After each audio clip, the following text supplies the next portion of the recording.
Allez, pose-toi, rigole, rigole si tu peux, rigole si tu rigoles, tu t'abonnes.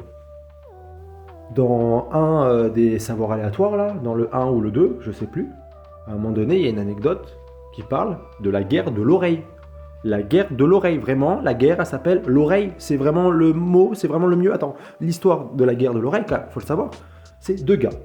Il y a un gars, il se fait couper une oreille par un autre gars, et l'autre, au lieu de régler ça en tête à tête, il dit non. Qu'on va faire, ça va être simple. Je vais te faire la guerre. Et le pire dans tout ça, c'est que lui, il peut avoir l'idée. Mais c'est derrière son idée, elle fonctionne.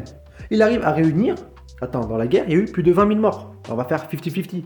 10 000 d'un côté, 10 000 de l'autre. Il a réussi à trouver 10 000 personnes volontaires pour se venger. Alors, les 10 000, ils le connaissent pas en plus. Hein. Le gars, il a une oreille coupée. Genre, il t'aborde dans la rue. Tiens, on m'a coupé l'oreille, viens m'aider. L'autre, il dit oui, oui. Il y a 10 000 personnes qui ont fait oui, oui. Mais je comprends pas le concept. Pareil, moi, ce que je veux savoir, le mec, le soldat volontaire, il veut partir à la guerre, il veut défendre son pays. Il n'y a même pas de pays à défendre. Non, non, c'est juste un gars, il a une oreille coupée. C'est juste ça le concept. Pareil, le même truc. Le soldat, il veut défendre son pays, il veut avoir un honneur. Tu crois vraiment que tu vas avoir un titre honorifique de dire que ah ouais, moi j'ai vécu des trucs, moi j'ai fait la guerre de l'oreille. Wesh, mais ta guerre elle est éclatée. Pareil, tu fais la guerre. Ok, t'as réussi à esquiver les balles, les baïonnettes et tout. T'es vivant. Mais attends, tu rentres, tu veux rentrer fier voir ta famille. Il y a ta femme, il y a tes gosses, ils te regardent. Il me dit, qu'est-ce que tu racontes, t'es tout fier? T'as fait la guerre de l'oreille, frérot. La guerre de l'oreille. C'est une partie du corps qui est même pas intéressante. Mais va faire la guerre du Vietnam ou la seconde ou première guerre mondiale. Qu'est-ce que tu nous racontes avec tes histoires d'oreilles, vraiment? C'est quoi ça? Pareil, encore autre anecdote qui me rend fou. L'expression bouc émissaire. Bouc émissaire. On a compris que bouc émissaire, c'était à l'époque, voilà, il y avait un petit bouc. Hein. Y a un gars qui avait fait des péchés. Ah là là, miséricorde. Hein. On met des petits bouts de. On met les péchés sur un bouc. Et on dit le bouc, allez, va-t'en. C'est le bouc émissaire. Et on le faisait chasser du village. Wesh, le bouc, mets-toi à sa place. Attends, le bouc, il est de base, il est dans la campagne, dans les champs avec ses potes boucs. Franchement, il n'y a pas de souci. Tranquille, hop, petit matin, réveil, ça passe. Ah là là, on s'amuse. Allez, on gambade, on bout de l'herbe. Hop, c'est bon. Tout d'un coup, on te prend, on te met des petits mots sur toi et on te dit dégage. Genre, tu perds ta famille. Wesh, le bouc émissaire, c'est pas le bouc le problème, c'est le gars qui a fait les péchés. C'est le gars des péchés qu'il faut mettre dans la forêt. Que tu dis, mais dégage, va au loup, on le jette au loup, on l'amène dans la forêt noire, on s'en fout. Mais moi, le bouc, moi, j'ai rien fait, moi. Ramenez-moi dans mon champ.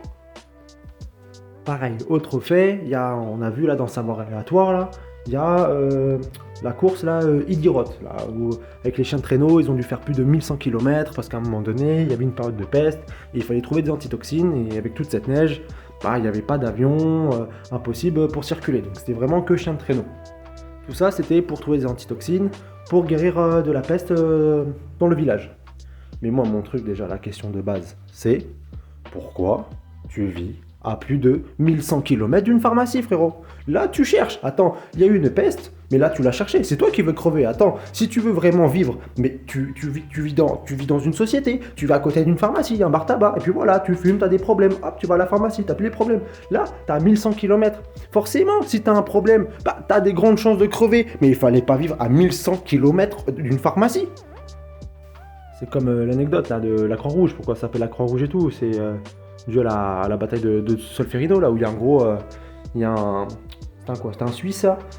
Il s'appelle quoi Dunant ou Durand. Où en gros, il a guéri des gens de son camp et du camp adverse. Bon, déjà maintenant on comprend un peu plus la réputation des Suisses, comme quoi ils savent pas trop prendre de décisions. Hein. Le mec, il a un ennemi, hein. On lui met un coup de baïonnette, il dit ah, attends, tu m'as blessé, mais attends, laisse-moi cicatriser tes plaies quand même, hein. Mais après tu m'attaques, y a aucun souci, tu vois. Même pareil. On se dit, attends, il guérit les deux camps, ça va, il est gentil. Mais non, réfléchissez, franchement. Attends, à votre avis, pourquoi les guerres elles durent aussi longtemps?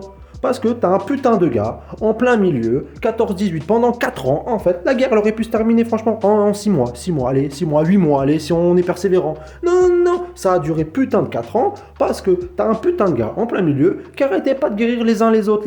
Mais forcément, les soldats, ils se disent, mais attends, ils sont toujours vivants, les autres, il faut encore les buter, il faut encore attendre. Attends, c'est pas possible. Alors, ok, soi-disant, il est très gentil. Ouais, il est très gentil, tu parles. 4 ans, ça dure la guerre, ça aurait pu se terminer en 6 mois.